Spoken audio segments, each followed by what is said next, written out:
Welcome to another episode with Hayden B. Grilling. Now tonight we're going to make us some baked ziti. I've never made baked ziti. I'm excited, so let's get started.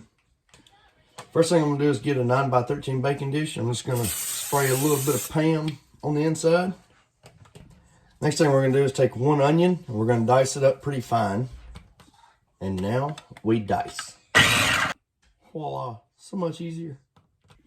Alright folks, so in a skillet we're going to put us 1 pound of ground Italian sausage, and then that, now I only ended up going with half of an onion, but we're going to put that half an onion into the skillet and put our burner on a medium heat. We're going to brown that sausage. Now that we got our Italian sausage nice and browned, we're going to add half a cup of water, 1 can of diced tomatoes undrained. Now it called for Italian seasoning here. Thought we had some. We do not. So we're going to sprinkle in equal parts of garlic powder, sprinkle in some basil. We're going to add in some oregano. Okay, I know I said it lastly, but this time I mean it for real. We're going to take some traditional pasta sauce. We're just going to pour just a little bit in there, not much, because we're going to need this for later.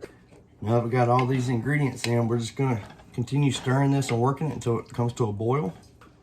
Now that our meat mixture is starting to come to a boil, I'm going to reduce the heat down to a simmer. And I'm going to let that simmer for 10 to 15 minutes until it thickens up. So while our meat mixture there is cooking, we'll go ahead and get our 1 package, 16-ounce package of ziti cooking. Now, while our meat mixture is cooking, our pasta noodles are cooking, we're going to grab us a mixing bowl. Now, the first thing we're going to put into the mixing bowl is 15 ounces of ricotta cheese. Scoop that off into there. Next, we're going to add 1 egg. Hi-ya. 2 tablespoons of parsley. Next, we're going to add 1 cup of mozzarella cheese, followed by a 1/4 cup of Parmesan cheese. Now that we have all these ingredients in, we're just going to take and work them all in together. Once you got it all mixed in together, it should look roughly something like so. Now while we're waiting on the rest of it to finish cooking, I'm just going to pour me, it said about a cup, but I went about 3/4 cup pasta sauce. And then I'm just going to kind of spread this around and make sure I get an even thin layer on the bottom. I found that this is about the easiest, most effective way to get it pretty uniform. Alrighty, noodles are done, the meat mixture is done, so it's time to start building this dude. So we're going to take about half of our ziti noodles. We're just going to kind of sprinkle them along the bottom. That looks about like half, don't it? Yeah, looks good. Next part, we got to take all this ricotta here. We're going to put all of this into there. So just scrape it on in. Then once you get it in there, just try to spread it out best you can. So then we got our ricotta mixture in the dish. We're going to come back with about half of this mixture here. And then we're just going to kind of spread it around throughout the baking dish. Now that we got half of that sauce mixture in, we're going to come back with the rest of our ziti. Now that we got our ziti on there, we're going to come back with the rest of our remaining sauce here.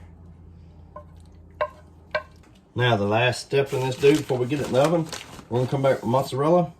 We're just going to sprinkle this all over the top, get a good coverage on the top. It didn't really give a measurement for this, so I'm just gonna say sprinkle as much cheese on this dude as you want.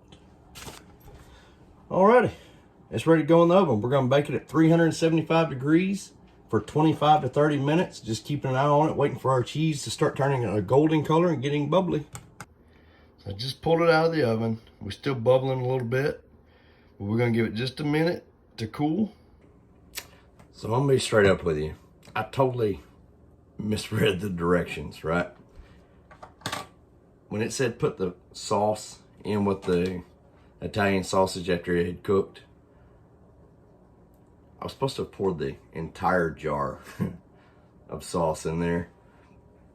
The way I read it, and then when you kept reading the directions, it kept saying sauce. And so I kept thinking, you know, simple mind here, pasta sauce. So yeah, that's why the meat mixture kind of looked pretty runny and watery, because it was, because I was supposed to put the pasta sauce in there. So I compensated for it by pouring that in on top. So we're gonna see. We're gonna get this chance to cool down and see how it tastes. But if y'all try this, please pour the entire jar of pasta sauce in with the meat and the tomatoes and the water when it calls for it. So I apologize, but I just want to be upfront with you. Alrighty, let's give it that important taste test. Hopefully we won't burn our taste buds. Ooh. All right, but this is very good, folks. Very easy, pretty quick. Just follow the directions a little bit better than I did. But y'all, please let me know what you think of this. Let me know what you think of the video. If you try it, let me know what you think of the food itself. Y'all like, subscribe, and we'll see y'all later.